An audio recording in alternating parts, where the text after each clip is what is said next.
नमस्कार, मैं हूं दीपक चौरसिया। कोरोना के इस लॉकडाउन कॉल में हम आपको देश की विभिन्न अलग अलग हस्तियों से मिलवा रहे हैं। आज इसी कड़ी में मेरे साथ जुड़ गए हैं राज्यसभा सांसद अनिल बलूनी, जो भारतीय जनता पार्टी की जो राष्ट्रीय मीडिया इकाई है उसके भी प्रमुख हैं। अनिल जी, दोहरी जिम्मेदारी आप निभाते हैं, सांसद भी हैं, राज्य के प्रति कर्तव्य भी निभाते हैं और आपको राष्ट्रीय मीडिया भी देखना पड़ता है।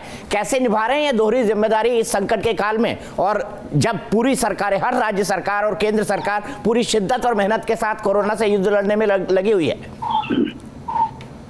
नमस्कार दीपक जी, बहुत धन्यवाद आपका। देखिए दीपक जी, भारतीय जनता पार्टी का जो कार्यकर्ता है उसको आदत है पूरे समय काम करने की, मेहनत के साथ काम करने की। भारतीय जनता पार्टी का कार्यकर्ता अविरल काम करता है और आज देखिए कि जब पूरे देश के ऊपर और बल्कि पूरी मानव जाति के ऊपर एक संकट का समय है, इस वक्त भी भारतीय जनता पार्टी का प्रत्येक कार्यकर्ता काम कर रहा है। आज आप देखते होंगे कि भारतीय जनता पार्टी का कार्यकर्ता गरीब लोगों को, जो जरूरतमंद लोग हैं, उनको खाना खिला रहा है, उनको भोजन मुहैया करा रहा है, उनके लिए मास्क बना रहा है, उनके लिए सैनिटाइजर बांट रहा है, उनके लिए आरोग्य ऐप में बोल रहा है कि आप लोग उसमें रजिस्टर्ड होइए। तो इस वक्त जब सोशल डिस्टेंसिंग का समय है, घर पे रहना है, उसके बावजूद भारतीय जनता पार्टी का कार्यकर्ता 24 घंटे युद्ध काल की तरह इस महामारी काल में काम कर रहा है और कहीं भी एक इंच मात्र भी हिले हुए पूरा काम कर रहा है। और समाज के बाकी भी सभी जो लोग हैं सब काम कर रहे हैं, लेकिन अगर आप देखेंगे कि आपको चारों तरफ भारतीय जनता पार्टी का कार्यकर्ता पूरी मेहनत और शिद्दत के साथ काम करता हुआ दिखाई दे रहा हो। अनिल जी, आपने लगातार बात करी उत्तराखंड की प्रबुद्ध हस्तियों से, आपने पद्म पुरस्कार प्राप्त लोगों से बात करी, आपने शिक्षा, पर्वतारोहण, खेल और जितने भी अनेक विधाएं हैं उनसे जुड़े हुए लोगों से बात करी, आपने बॉलीवुड के कई सारे सितारे मुंबई के अंदर उत्तराखंड के काम करते हैं उनसे बात करी और सबको पीएम केयर फंड में दान करने के लिए प्रोत्साहित किया और लॉकडाउन पर बात की। क्या उनका एनालिसिस है इसके बारे में? और आपकी इनिशिएटिव के बाद कई लोगों ने पीएम केयर फंड में दान दिया है, इसके बारे में आप क्या कहना चाहेंगे? क्यों आपको लगा कि इस वक्त संवाद करना चाहिए वीडियो कॉन्फ्रेंसिंग के थ्रू? देखिए दीपक जी, ये एक अभूतपूर्व परिस्थिति पैदा हुई है मानव इतिहास में, ऐसा कभी कोई उदाहरण नहीं है। और आज एक बहुत बड़ी महामारी का हम लोग सामना कर रहे हैं। मुझे ऐसा लगा, क्योंकि मैं उत्तराखंड से सांसद भी हूँ, तो मुझे ऐसा लगा कि उत्तराखंड में ऐसे लोगों के साथ संपर्क किया जाए जो कि उत्तराखंड के आम जनमानस को प्रभावित करते हैं। मुझे लगा कि इस तरह के लोग, जैसे आपने देखा, मैंने प्रसून जोशी से बात की कि प्रसून जोशी बहुत बड़े हमारे लेखक कवि हैं, तो वो अगर पीएम केयर फंड में दान करेंगे, अगर कोई हमारे यहाँ पद्मश्री जागर सम्राट हैं प्रीतम भरतवान, अगर हमारे यहाँ बहुत बड़े पर्यावरणविद हैं डॉक्टर अनिल जोशी, तो इस तरह के जो बहुत बड़े लोग हैं, इन लोगों से मैंने आग्रह किया और उन्होंने दान भी किया, सहयोग भी किया। उनकी तस्वीरें मैंने शेयर की, सोशल मीडिया में की, न्यूज़पेपर्स में की, लोग उससे प्रभावित होकर और बड़ी संख्या में इसके लिए आगे आए। तो मेरा लक्ष्य यही था कि इससे आम जनमानस भी, समाज के अन्य वर्ग के लोग भी पीएम केयर फंड में डोनेट करें और इस तरह से इस आपदा के समय में अपना जो कंट्रीब्यूशन है वो कर सकें। ठीक है, आपने उत्तराखंड के लिए कई अभियान चलाए हैं, हम उनका भी बात करेंगे। आपने मेरा गांव मेरा वोट का आंदोलन चलाया, आपने जो त्योहार है इगास, उसका भी आंदोलन चलाया। लेकिन उससे पहले मैं ये जानना चाहूँगा कि उत्तराखंड कुछ चंद उन राज्यों में से है जहां पर कोरोना के बहुत कम केसेस हैं।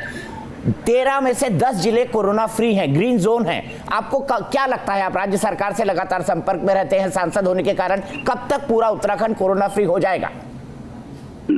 देखिए, हमारी राज्य सरकार ने बेहतरीन काम किया और केंद्र सरकार के जो दिशा निर्देश हैं उनका अक्षरशः पालन भी किया है और इसी का परिणाम है कि उत्तराखंड के अंदर बहुत कम संख्या में केसेज आए हैं और जो केसेज आए हैं उनको भी अच्छे तरीके से संभाला जा रहा है। अगर ये तबलीगी जमात के जो केसेज आए उनको हटा दिया जाए तो उत्तराखंड में बहुत ही कम केस और उनको अच्छे तरीके से किया जा रहा है। हमारे बहुत सारे जिले ऐसे हैं जहाँ कोई केस नहीं है। मेरे को पूरा विश्वास है कि जल्दी से सारा ठीक होके पूरा उत्तराखंड ग्रीन जोन में होगा, पूरे उत्तराखंड के अंदर कोई केस नहीं होगा आने वाले समय में और हमारा जो लोगों का जो जीवन अभी रुक सा गया है वह फिर से निर्बाध गति से चल सकेगा। इसके लिए मुझे पूरी आशा है और अच्छी तरह से हमारी दोनों सरकारें समन्वय करके इस कोरोना से उत्तराखंड की जनता को मुक्ति दिलाने के लिए कार्य कर रही है। आपने कहा आप तबलीगी जमात के कारण, मैंने देखा उत्तराखंड के डीजीपी को ये कहते हुए कि अगर आप इतने डेडलाइन के अंदर बाहर नहीं आए तो 307, और अगर किसी की कोरोना से मौत हो जाती है तो 302 का केस लगाएंगे। बड़ी मुश्किल पैदा की तबलीगी जमात ने। 30 से 35% केसेस तबलीगी जमात के कारण हुए। मौलाना साहब पर कार्रवाई भी हो रही है, कब गिरफ्तारी होगी अनिल भाई उनकी?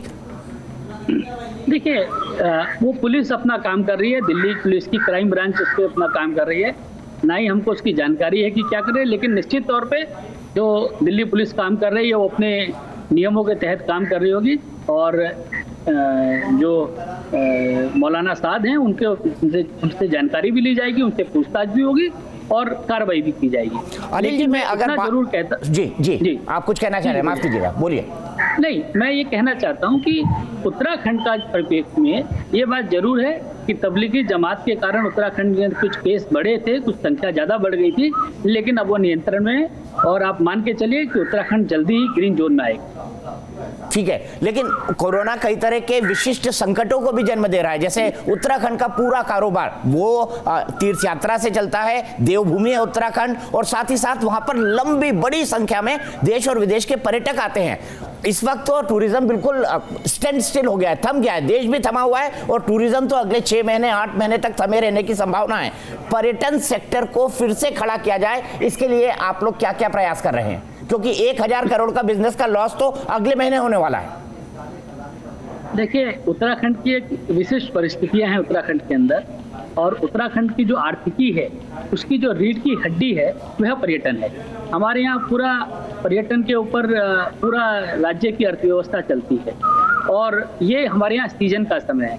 इस वक्त 4 धाम की यात्रा शुरू होती है। इस वक्त ग्रीष्म काल का जो हमारा नैनीताल, मसूरी, रानीखेत, अल्मोड़ा, ये जो सारा टूरिस्ट है, ये टूरिस्ट चलता है, तो उस वक्त बहुत भारी नुकसान उत्तराखंड की अर्थव्यवस्था को हो रहा है। लेकिन दीपक जी, उत्तराखंड के जो लोग हैं ये एक अपनी विशिष्ट पहचान के लिए जाने जाते हैं। अगर आप देखेंगे तो सेना में हम देश का केवल 1% है, लेकिन सेना में देखेंगे तो बहुत अधिक परसेंट में उत्तराखंड के लोग मिलेंगे। तो उत्तराखंड के लोग देश के लिए काम करने में, देश के लिए मरने मिटने के लिए हर वक्त सदैव तैयार रहे। तो इसलिए ये एक ऐसी घड़ी आई है जो हमको नुकसान होगा, उसको हम लोग बाद में अपनी मेहनत के साथ, अपनी राज्य सरकार के सहयोग से, भारत की केंद्र सरकार जो सरकार है इसके सहयोग से उसको पूरा करेंगे। लेकिन मुसीबतों से लड़ना हम लोगों को आता है, इस तरह की परिस्थितियों में काम करना हम लोगों को आता है। आने वाले समय में जब भी लॉकडाउन खत्म होगा, जो परेशानी हुई है हम सब लोग मिलके उस परेशानी से जरूर निकल पाएंगे। उत्तराखंड को देवभूमि कहते हैं, साथ ही साथ वहाँ पर इतने खूबसूरत नज़ारे हैं, बहुत ही दिलचस्प और रोमांचित कर देने वाला राज्य है उत्तराखंड में। अभी तस्वीरें दिखा रहा था कि बाबा केदार के पट खुल गए, लेकिन इस बार भक्त जो है भगवान तक नहीं पहुँच पाए। तो कैसा प्रकृति ने कैसा संयोग ला दिया अनिल भाई? दीपक जी, जरूर ये बड़ा दुखद है कि बाबा केदार के इस बार कपाट खुले और श्रद्धालु वहाँ नहीं थे, लेकिन आप मान के चलिए देश भर के लोगों के सीने में बाबा केदार हैं, और जरूर ऐसी एक परिस्थिति आई है। लेकिन जैसे ही लॉकडाउन खुलेगा, आपको ध्यान होगा कि जब 2013 के अंदर आपदा आई थी, उसके बाद लोग कहते थे बहुत समय तक कि वहाँ कोई डर के भय के कारण नहीं जाएगा, लेकिन जैसे ही कपाट खुले तो ऐसी संख्या में पूरे देशवासी वहाँ पहुँचे। तो जिस दिन लॉकडाउन खत्म होगा, बड़ी संख्या में लोग बाबा केदार के दर्शन करने पहुंचेंगे, इसमें कोई दो राय नहीं है। और आप मान के चलिए कि बद्रीनाथ जी, केदारनाथ जी के अभी यात्रा शुरू होगी, उसके बाद बड़ी संख्या में देश के लोग वहां जरूर पहुंचे। आपने बद्री केदार की बात की, लेकिन साथ ही साथ आपने कई और आंदोलन भी चलाए हैं, जैसे मेरा गांव मेरा वोट। क्या आपके दिमाग में आया कि मेरा गांव मेरा वोट चलाना चाहिए? क्योंकि आप पलायन के बारे में भी बात करते रहे हैं। मेरा गांव मेरा वोट से इमोशनली आदमी अपने गांव से कैसे जुड़ेगा? क्या थॉट्स आपके दिमाग में? बिल्कुल दीपक जी, ऐसा है कि उत्तराखंड के गांव, आपका भी गांव है मध्य प्रदेश के अंदर, लेकिन आप जरूर देखते होंगे उत्तराखंड के गांव वीरान हो गए। आप अक्सर समाचार पत्रों में या टीवी पे स्टोरीज देखते होंगे कि उत्तराखंड के इतने इतने गांव आज गैर आबाद गांव हो गए हैं, भूता गांव हो गए हैं। और उत्तराखंड की जो बहुत बड़ी समस्या है वो गांवों का लगातार खाली होना है। दीपक जी, मैं बताना चाहता हूँ कि हमारे राज्य की सीमाएं चीन के साथ और नेपाल के साथ दो अंतर्राष्ट्रीय सीमाओं से हम लोगों की हमारा बॉर्डर लगता है। ऐसे भी गाँव का निर्जन होना ये देश के हित में भी नहीं है। तो लगातार गाँव खाली हो रहे थे तो मेरे मन में जरूर आया कि आखिर हमसे अपने से शुरुआत करनी पड़ेगी। दीपक जी, अपने से शुरुआत नहीं करेंगे तो लोग किसी को मानेंगे नहीं। मैंने सबसे पहले अपना वोट, जो मेरा वोट सिटी में था, मैंने कहा मेरा वोट मैं अपने पैतृक गांव पौड़ी जिले के जो मेरा गांव है वहां मैं अपना रजिस्टर कराऊंगा। और मैंने एक अभियान चलाया, अपना वोट अपने गांव। बहुत बड़ी संख्या में लोगों ने मुझे उसमें मेरे साथ जुड़े। मैं तबीयत खराब हो जाने के कारण, क्योंकि मैं अस्वस्थ हो गया था, मैं डिस्ट्रिक्ट मजिस्ट्रेट से डाटा नहीं ले पाया हूं, लेकिन मैं मानता हूं कि बड़ी संख्या में लोगों ने अपने वोट को अपने गांव में रजिस्टर्ड कराया होगा। और आने वाले समय में इस तरह की और बहुत सारे ड्राइव की आवश्यकता है कि लोग अपने गांव के साथ जुड़े। हमारे जो निर्जन होते गांव हैं, जहां मेरे माता पिता रहे, जहां मेरे पुरखे रहे, वो निर्जन और भूता हो जाए, ये तो किसी हालत में नहीं होना चाहिए। मैंने शुरुआत की है, मैं आगे भी इस तरह की और शुरुआत करने वाला हूं कि जिससे कि लोग अपने गांव की ओर मुड़ सकें। दीपक जी, जब आपने इस तरह की बात शुरू की है तो मैं एक थोड़ा सा समय और लेके कहना चाहूँगा। इस वक्त जब लॉकडाउन है, मैं एक इसमें सप्लीमेंट्री जोड़ना चाहता हूं अनिल भाई। अभी लोग अपनी गांव की तरफ लौट रहे हैं, कई लोग अपने गांव पर वापस आए हैं, उनको वहां पर रोजगार मिले या वो अपने गांव की तरफ आकर्षित हो। क्या इसके लिए आपके दिमाग में कुछ प्लान है जो आपने सरकार को बताया और सरकार उसको इम्प्लीमेंट करने जा रही हो? देखिए, मैंने भी और हमारी राज्य सरकार ने भी, मुख्यमंत्री जी ने भी लोगों से अपील की है कि जो लोग गाँव आए, वह इस वक्त समय है उनके पास, वो सब दिल्ली और बड़े बड़े महानगरों में रहते हैं, उनके पास एक्सपोजर भी है, उनके पास समझ भी है। अभी वो गांव में आए हैं, देखें कि स्वरोजगार का क्या तरीका ऐसा है जिससे वह गांव में रुक सके। ऐसा कौन सा तरीका है कि वो हर्बल का काम कर सके, हर्बल प्लांटेशन कर सके, स्वरोजगार के नाते किसी भी और तरीके से वो गाँव में रुक सके। और हमने ये कहा है कि ये महामारी एक बार खत्म हो जाए, वह उस बारे में सोचे, केंद्र सरकार से, राज्य सरकार से और हमारे स्तर पे जो हो सकता है कि कुछ लोग भी अगर रुक पाएंगे तो इसको एक अवसर हम लोग बना दें। इसको एक मौका बना दें इस लॉकडाउन को, कि कुछ लोग गांव पे रुक सके, जिससे हमारे जो निर्जन होते गांव हैं उसको ये जो किसी तरह से निर्जन होते गांव आबाद रह सके, वो गुलजार रह सके। इस तरह की कोशिश हम लोग कर रहे हैं। अनिल जी, आप खुद एक योद्धा रहे हैं, आपने हाल ही में कैंसर को हराया है और अब हम कोरोना के खिलाफ युद्ध लड़ रहे हैं। मैं आपसे ये जानना चाहूंगा कि आपने एक आह्वान किया था कि इगास, जो दीपावली के बाद त्योहार आता है, उसको लोग अपने गांव में मनाएं। आपने कहा था आप अपने गांव जाएंगे, लेकिन चूंकि आप हॉस्पिटलाइज हो गए, गांव जा नहीं पाए, आपके मित्र लोग गए। कैसा हुआ था इगास का आयोजन, मुझे बताइए। और ये इगास होता क्या है? मैं चाहता हूँ कि मैं भी थोड़ा समझूं कि इगास का त्योहार का महत्व इतना उत्तराखंड के लिए क्यों है।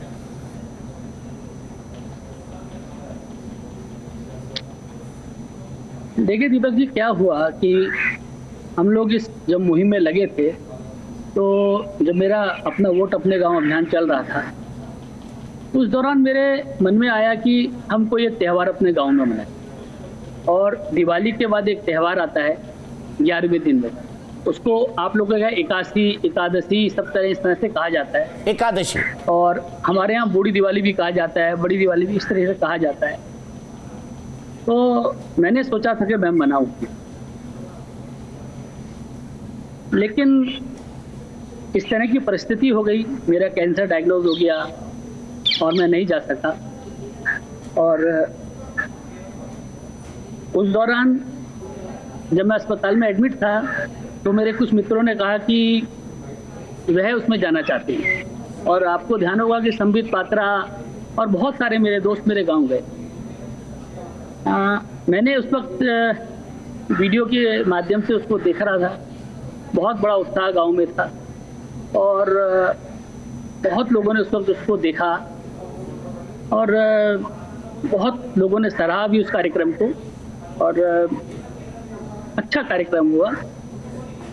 मैं थोड़ा सा इस वक्त मैं बाद में इस बात में जवाब दे पाऊंगा दीपक जी। मुझे भाई आप भावुक हो रहे हैं, आप एक योद्धा हैं, लेकिन मैं आपकी भावनाओं को समझ सकता हूं। बड़ी लंबी लड़ाई लड़ी है और बड़ी कठिन लड़ाई लड़ी है। हम आपके बहादुरी के कायल हैं और आप अपने गांवों के लिए जो कर रहे हैं ना, वो सोचना बिल्कुल out of the box idea है। मैं समझ सकता हूं। अगर मेरी तबीयत आगे ठीक रहेगी तो जरूर अगला इगास में अपने गाँव में मनाना चाहूंगा। अब ऊपर वाले के ऊपर है, अगर मेरी तबीयत इजाज़त देगी तो मैं अगले इगास में अपने गांव जरूर जाऊंगा। और मैंने पिछली बार भी सभी जो प्रबुद्ध उत्तराखंडी थे, जो उत्तराखंड से बाहर भी, जो अपने गांव से बाहर रहते थे, उनसे भी मैंने आग्रह किया था कि वो गैस अपने गांव में बनाएं। और मैं इस बार भी जरूर कहूँगा कि वे अपने गांव जाएं, अपने जहाँ उनके पुरखे जिस गांव में रहे हैं, जो गांव आज भूता हो रहे हैं, उसके इसको तोड़ते हुए अपने गांव में एक त्यौहार मनाएं साल में जरूर। अच्छा अनिल भाई, उत्तराखंड की अगर हम बात करें तो हमने पलायन पे बात कर ली, हमने बाकी चीज़ों पर बात कर ली। आप वो पहले व्यक्ति थे जब प्रधानमंत्री ने कहा था कि अपने इलाके में एक जगह गोद लीजिए, आपने शायद अपना गांव गोद लिया था। तो किस किस तरह की मैं बताता हूँ दीपक जी, मैंने एक अन्य गाँव था जो कि गैर आबाद गाँव था, जो कि भूता गाँव था, निर्जन गाँव था, मतलब कोई नहीं रह रहा था। वो गाँव यमकेश्वर में पड़ता है, उसको बोर गाँव उसका नाम है। मेरा उस गांव में मैंने बहुत सारी काम करने शुरू किए थे।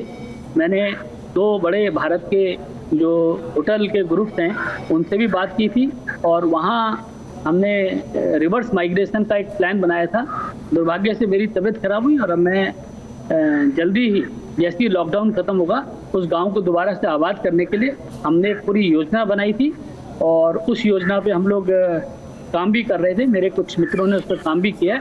आप देखिएगा, मैं हर जिले में कुछ ना कुछ गांव गोद लेके उनको गैर आबाद गांव को वापस गुलजार करने के लिए, रोशन करने के लिए दोबारा से काम। मुझे पता है अनिल भाई कि गांव फिर से आबाद हो, ये आपके लिए बहुत बड़ा इमोशनल इशू है। क्या राज्य स्तर पर इसकी कोई पहल होगी? क्या राज्य स्तर पर इसकी कोई पहल हमारी चाहिए? मेरी मुख्यमंत्री जी से भी कई बार बात हुई है, उनके लिए भी ये बहुत महत्वपूर्ण है, वह भी उससे जुड़े हुए हैं।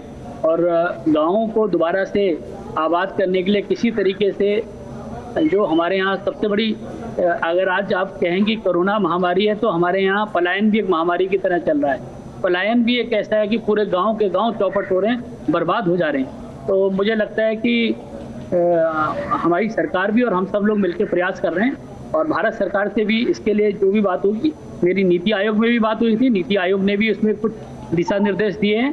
आने वाले समय में हम सब लोग मेहनत करके किसी प्रकार से दोबारा से कुछ गाँवों को अगर अपना जो गिलहरी के बराबर का कंट्रीब्यूशन हम दे सकेंगे तो जरूर देंगे। अनिल भाई, आपको क्या लगता है पलायन का कारण क्या है? क्योंकि अगर गांव के गांव वीरान हो रहे हैं तो वहां पर खेती, किसानी, बगीचे, घर, सब पर असर पड़ता होगा। देखिए, क्या कारण है कि पहाड़ पे खेती करना थोड़ा मैदान के मुकाबले डिफिकल्ट होता है। वहाँ जीवन बहुत टफ है, बड़ा सख्त जीवन वहाँ जीना पड़ता है, वहाँ मेहनत बहुत करनी पड़ती है, ये सब चीज़ें वहाँ उसके ऊपर होता है। और ऐसे में लोग पलायन कर जाते हैं। आप देखिए, स्वास्थ्य सुविधाएं पहाड़ पे नहीं है, रोजगार की व्यवस्थाएं नहीं है। और मैं तो कई बार, मैं एनवायरनमेंट फॉरेस्ट जो पार्लियामेंट्री कमेटी है उसका मेंबर हूँ, मैंने कई बार समिति की मीटिंगों में भी कहा कि हम एनवायरनमेंट के बारे में सोचते हैं, लेकिन जो जंगल में वनवासी लोग रहते हैं, जो हम लोग जंगलों में रहते हैं, गाँव में रहते हैं, इनके बारे में कौन सोचेगा? एक सड़क बनाने के लिए बहुत समय लग जाता है, परमिशन के लिए समय लग जाता है। हमारे यहाँ कोई आदमी बीमार होता है तो उसको उठा के ले जाने के लिए 4 लोगों की जरूरत पड़ती है, तो बड़ा मुश्किल जीवन है। ऐसे में जब तक ये सारी सुविधाएं आप वहाँ पर नहीं देंगे तो पलायन होता रहेगा। इन सब पर काम करने की जरूरत है, और आने वाले समय पे हम जरूर इस पर काम करने वाले हैं। चूंकि आप राष्ट्रीय मीडिया विभाग के भी प्रमुख हैं, तो मैं आपको बिना राजनीतिक सवालों के जाने नहीं दूंगा। मैं सबसे पहले जानना चाहता हूं कि हाल ही में कांग्रेस कार्य समिति ने एक बैठक की और भारतीय जनता पार्टी पर यह आरोप लगाया कि वो सांप्रदायिकता फैला रही है। आप क्या मानते हैं, इस संकट के काल में इस तरह का क्रिटिसिज्म देश की मुख्य विपक्षी पार्टी के द्वारा क्या उचित है, और क्या उनके इस आरोप में दम है कि भारतीय जनता पार्टी सांप्रदायिकता फैला रही है? देखिए दीपक जी, आप जिस दिन से ये कोविड की महामारी शुरू हुई और भारत में लॉकडाउन की, उस दिन के बाद से कांग्रेस ने कभी भी कोई भी कंस्ट्रक्टिव आइडिया, कोई भी सकारात्मक सुझाव आज तक नहीं दिया है। केवल नुक्ताचीनी करना, ये समय नहीं है राजनीति का। हम कांग्रेस से आह्वान करते हैं, अपील करते हैं कि जिस दिन ये कोविड की महामारी खत्म हो जाएगी, आप राजनीति कीजिएगा, जम के राजनीति करेंगे। लेकिन आज ऐसा समय नहीं है कि जब राजनीति की जाए। आज एक ऐसा समय है कि जब पूरी ताकत के साथ हम लोगों को मेहनत के साथ इस मुसीबत से निकलना है। लेकिन लगातार राजनीति हो रही है। दीपक जी, देख के बड़ा दुख होता है कि आज भारतीय जनता पार्टी का कार्यकर्ता आपको सड़कों में खाद्यान्न बांटता हूँ मिलेगा, मास्क बांटता हूँ मिलेगा, स्वयंसेवी संस्थाएं बांटते होंगी, आपके टीवी ग्रुप भी, आपके कई इंस्टीट्यूशन है वो भी इस तरह का काम कर रहे हैं। कहीं आपने सुना कि कांग्रेस का कोई कार्यकर्ता खाद्यान्न बांट रहा हो? कहीं आपने सुना कि कांग्रेस का कोई भी व्यक्ति कहीं मास्क बांट रहा हो?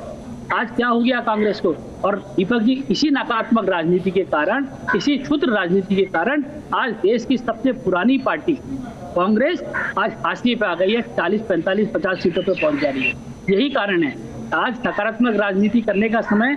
मैं पार्टी का नाम नहीं लेना चाहता, आपको खुद स्वयं पता होगा दीपक जी, कुछ राजनीतिक दल ऐसी नेगेटिव राजनीति करते थे, आज उन्होंने भी उस राजनीति को छोड़ के मोदी जी और भारतीय जनता पार्टी से प्रेरणा लेके कुछ उस तरह की शब्दावली और उस तरह के काम करने लगे और आज वह सफल भी हो रहे। लेकिन अगर देखना पड़ेगा, अगर नकारात्मक राजनीति करोगे तो बुरा हश्र होगा, कांग्रेस की तरह हश्र होगा। जो सकारात्मक राजनीति करेगा, देश की जनता उसको सहयोग करेगी, उसके साथ खड़ी होगी। कांग्रेस ये काम कर नहीं रही, राहुल गांधी ये चीज समझ नहीं रहे, सोनिया गांधी जी को इस तरह की चीज का ज्ञान नहीं है और पूरी कांग्रेस रसातल में इसीलिए जा रही है। एक आखिरी सवाल, पालघर में संतों की हत्या हुई लेकिन कांग्रेस पार्टी की तरफ से एक शब्द भी नहीं आया। वो मॉब लिंचिंग थी, बेहद क्रूर और बेहद बर्बर तरीके से उनको मारा गया। पुलिस वाला खुद एक 70 साल के कल्पवृक्ष गिरी जी महाराज को हैंडओवर कर रहा था। कांग्रेस पार्टी पर इसकी खामोशी क्या कहती है? लेकिन बुलंदशहर में जब एक क्राइम में 2 साधुओं की हत्या एक नशेड़ी व्यक्ति कर देता है, कांग्रेस उसको तुरंत मुद्दा बनाने लगती है। इस पर आप क्या कहेंगे, इस दोहरी मानसिकता?